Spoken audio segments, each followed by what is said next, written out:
Hello, Relias friends, colleagues, and customers. So excited to be with you today to talk about the impact training event and topic that I'm going to cover today, which is closing the gaps, best practices for developing effective training plans. And boy, I know how important this is through all my years of working with organizations and being a provider myself. These training plans are crucial. We're going to talk through all the best practices, things that you were able to pull out of some of the reports that we've shared with you that are going to allow and equip you and your team to not only create better training plans, but deliver them more effectively and know exactly what to look for to have the best results. So, without further ado, let's jump right in. Quickly about me, my name is Vince Baiera. I'm a partner in our solutions group at Relias. I'm an ICU nurse by trade at places like the Cleveland Clinic and Duke University Hospital. I've been a travel nurse, I've been a college educator, I've been a founder of a home health care product business, and along with growing my career in the post-acute care space with different technologies, I'm excited today to be the one to walk you through some of my experiences and how I think it may be able to help you. So let's slow down and think through training plans specifically and how those are going to be a counterpart and a catalyst for you to go through and start to identify gaps.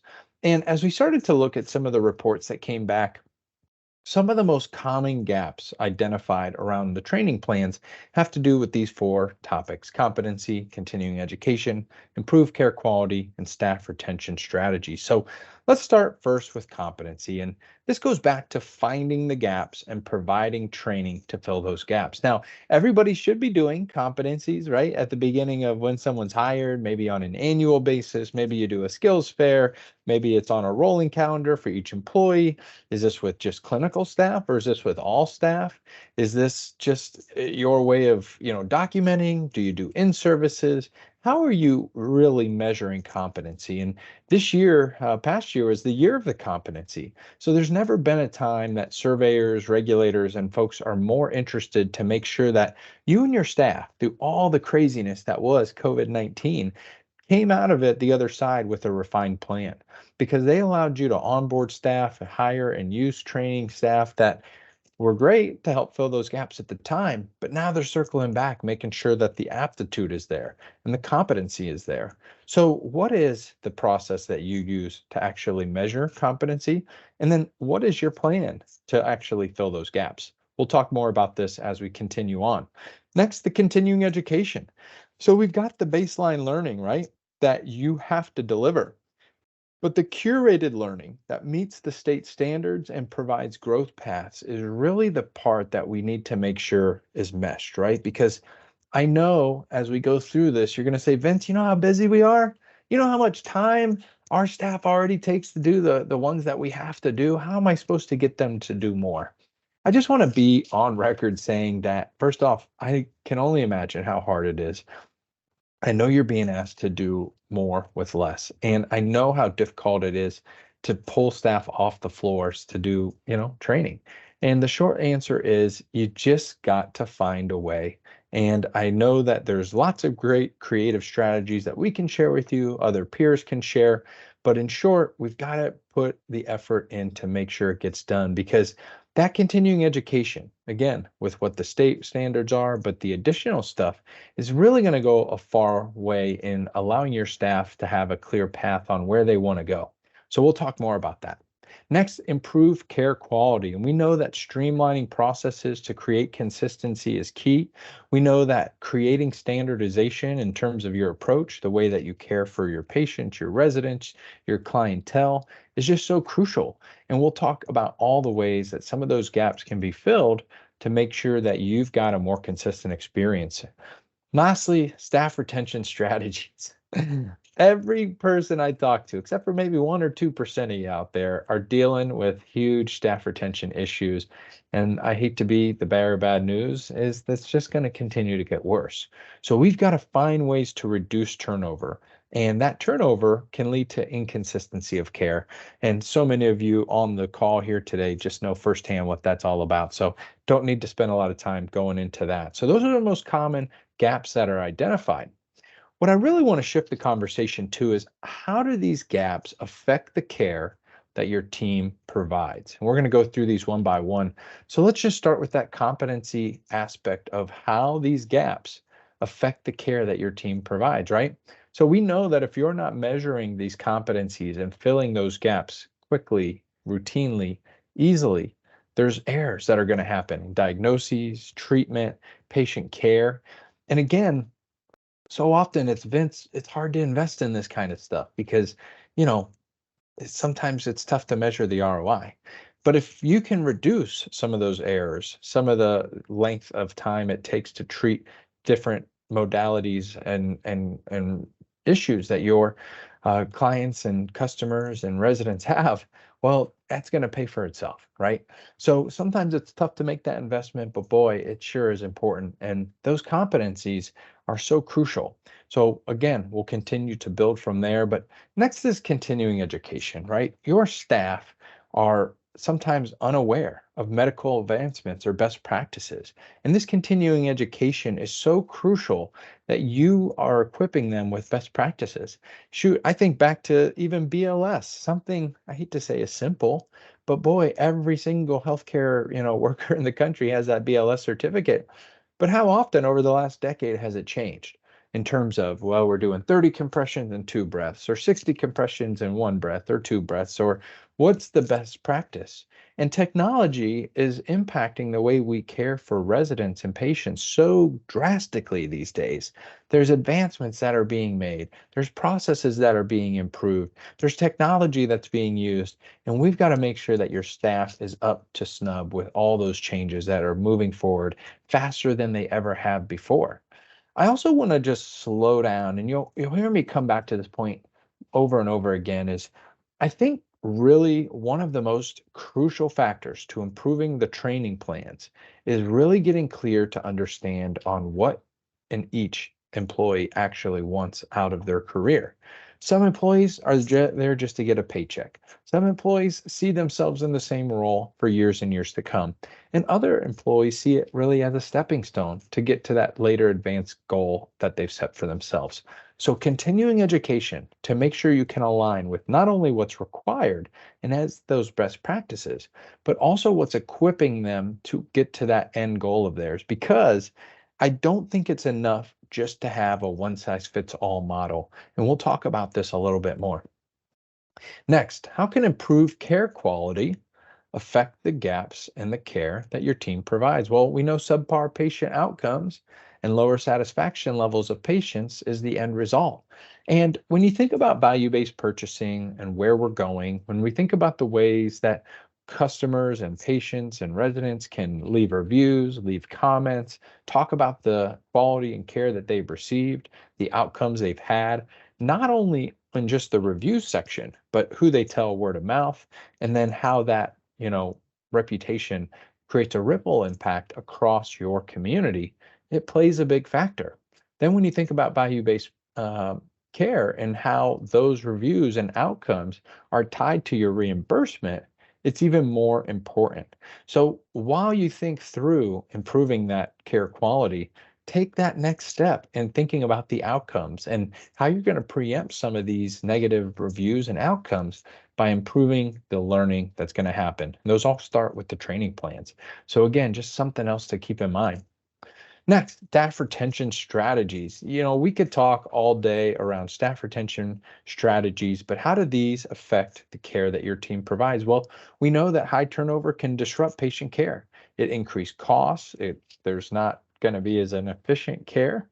And what happens is as your staff turns over, you don't quite know what Mr. Brown likes in the evening. You don't quite know the way that Nancy typically responds to her meds. So you continue to have to start from scratch with learning these different idiosyncrasies that each patient and resident is going to present. And boy, it's just difficult. So every time we can improve any strategy on staff retention, I encourage you to look at it because a little bit here, a little bit there, and at the end of the day, it makes a big difference in the way that you can retain staff. Now, those are just some of the hard costs that come with staff retention strategies. Don't even get me started on the soft costs, right? The morale. How's that, longtime senior worker, when you call them, you say, someone else quit, can you come back in tonight for a double, right? Or can you stay late tonight? Because geez, those just drain your team. And then, it continues to snowball from there. So staff retention strategy, so important. And just always like to illustrate again why those can increase costs. Next one is professional development. And how does this affect the care that your team provides? Well, with a lack of opportunity, there can become a stagnation of skills that impact the patient care. And this goes back to your continuing education because if I know that your goal is to move from a CNA to a med tech to eventually become an LPN, RN, whatever the case may be, I need to make sure that I'm putting you on a path. Now, so often we do this on a yearly basis, right? We sit down and do a review with someone.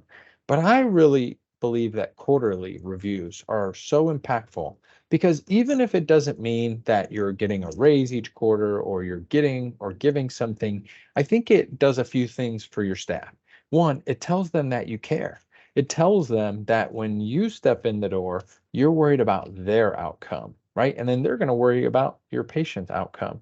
And again, getting to know each person, getting to be a little bit vulnerable and getting to really share first around things that you've seen that have helped you, but understanding what they want to see to help them is going to be important. So I really stress quarterly meetings with your staff. They're free. They don't cost anything. It builds so much goodwill because they know that the things that you're coming forward to help them with are things that you've taken the time to get to know about them and have learned. The next thing is leadership training. And this one so often gets overlooked because we know that if someone did great in their job, they get promoted.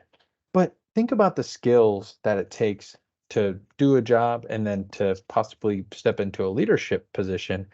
They're quite different. And we know that these skills can lead to inefficiencies and poor communication and less effective teams. So if, Robin was a really strong nurse, but then she moves into a leadership role, well, she's not really doing that patient care anymore. She's making sure the nurses are doing that care. But that's pretty small part of what that role actually is, right? It's all the people skills, the leadership skills, the negotiation skills. It's sometimes even babysitting skills, right? With the staff that you got to make sure they're doing the right stuff. But where the disconnect is when that person moves from the provider to the leader role, we don't always do the small things. We don't always give them a mentor. We don't always provide them a really clear path on what to do or an expectation on what you can, want to expect them to do. So those are the kinds of things that I think are so crucial in your leadership training to make sure that those don't, negatively impact the patient care that your team ultimately provides. So now that we've done, really identifying the gaps, understanding how each of those gaps affects the care, let's move in to talk about the best ways to address these gaps. Primarily tailored training is going to be one of the most critical things that you and your team can do. Now, again, this takes time. There's not a one size fits all. And I could tell you there's some very interesting case studies that Relies customers, over 11,000 of them across the US, have really taken heed to that have started to seen some pretty tangible results. So when I say tailored training, right, focus on improving the competency and providing that ongoing education. That might mean that you have different buckets, you have different levels. So a nurse that gets started with you that's been in the industry 10 years, she's going to bypass some of those buckets or levels. Somebody else who's, a new grad obviously would need more of that foundational level learning to make sure how your organization delivers the courses and expectations for what you want them to deliver in the care. But having it tailored, being a little bit more specific and not so general is going to do a few things for you. One is going to get the right people in the right courses to get the right learning. But two, think about the culture, and we'll talk more about this in a second. But think about what it tells me as a new hire when I get started with your organization. One, you took the time to build out all these really great things. Two, you've got the right technology, which we'll talk about in a second. Three, you continued to work with me to get to know me so you could put me in courses that were important to me that I really felt like I needed. Well, what is my expectation then in terms of you as an employer is that you care and that it's important to you, right? And I just have a really strong sentiment towards how we approach learning from an organizational level. And when you're new, those small things all add up to the culture that I know you all are working so hard to build. So tailored training is crucial. The next way to best address these gaps around technology is to invest in tools for assessment-based learning and a learning management platform that can track it all because A, when that surveyor walks in, you don't want to be looking for a binder going, who signed it, who scanned it, where's that thing live, how did it grow legs and run out of here. No, you want to be able to click a button, hand it over and say, what else can I do for you? And have all that confidence. But migrating away from what you still may do on paper to a solid learning management platform is the first step. Now, Relias has plenty of tools around competency management that includes assessments, competency evaluations, skills checklists, and so much more to equip your team to not only find those gaps, but do it in an efficient, streamlined manner. And this takes it even a step further because, you know, you remove some of the subjectivity and ambiguity that sometimes can come when you're trying to tailor training or do assessments. How many times have you created an assessment where somebody draws a check mark at the top of a page and a long line down the side of the page, checking yes for all the answers? Did that person really rate and tailor the assessment-based test to each learner, or did they just get them checked off because, hey, we had to get them checked off, right? So there's tools that you can use to really pull in not only the reviewer, but the learner and make sure they're on the same page so that way you're measuring those gaps and filling them appropriately. Next, prioritize. This really comes back to the initiatives that enhance care quality, best practices, quality improvement programs, and it goes back to some of those efficiencies that you gain with technology. By having a more effective platform and being able to use tools that save you time and make it easier for you to operate, you can have a nurse or someone else take on a dual role. You can spend more time in quality improvement. You can stay up to date more so on best practices around the care that your team wants to deliver and the quality of the outcome that you're hoping to achieve. But if you're still using antiquated approaches and if you're still continuing to do the same things with getting the same results, but hoping that they'll change, it's just hasn't become a priority for you.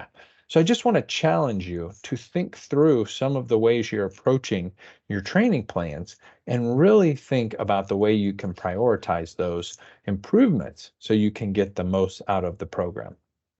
Couple last things as we start to wrap up is we want to develop individuals, and this goes back to career development plans, mentor programs, recognition systems that all come back and tie into that training plan approach to how you can grow somebody. Again, if I get started at your organization and it's really clean, it's really tight, it's really tailored to my needs, but then I've got somebody who's a mentor, I've got a recognition system, and when I came in and did the first few things right, boom, I get notified. And then on top of that, you're sitting down with me every 90 days going, I want to hear what's important to you. Where do you want to be? Where do you see yourself? I am going to feel like, man, I can't leave this place because they're invested in me. They care about me.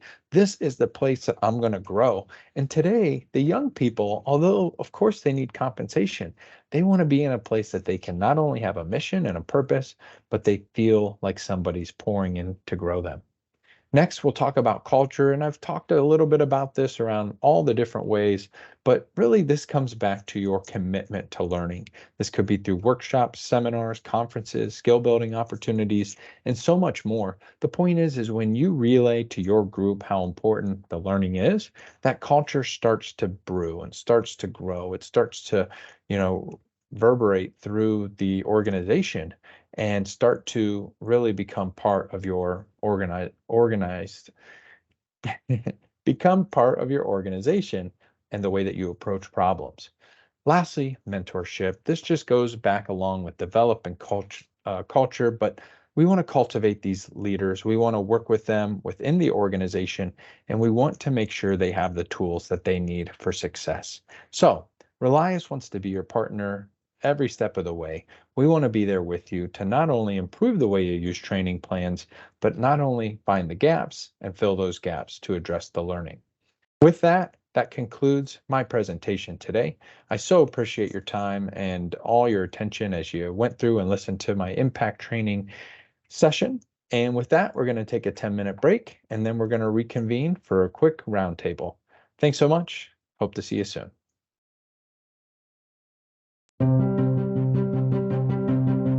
70% of our survey respondents now use learning management platforms, which are instrumental in creating a culture of learning. Our findings revealed that the most important factors in selecting a learning management platform were quality of online courses and the flexibility in scheduling trainings. Managers and individuals provided similar responses regarding this flexibility when asked about the most beneficial aspects of their staff development training. Self-paced learning, 24/7 access, and job role-specific training were the most important. Training completion tracking is improving but has yet to catch up with technology. The number of respondents who said they use a database to track has risen from 29% in 2021 to 35% in 2023. For those not using a database, the less efficient and more error-prone method of spreadsheets and paper was used for manually tracking completions. With workloads continuing to increase, easily accessible learning and streamlined administration are critical. A robust learning management system can help address a range of training, assessments, and compliance needs for organizations of every size. To learn more about the Relias learning management and compliance solutions, visit relias.com.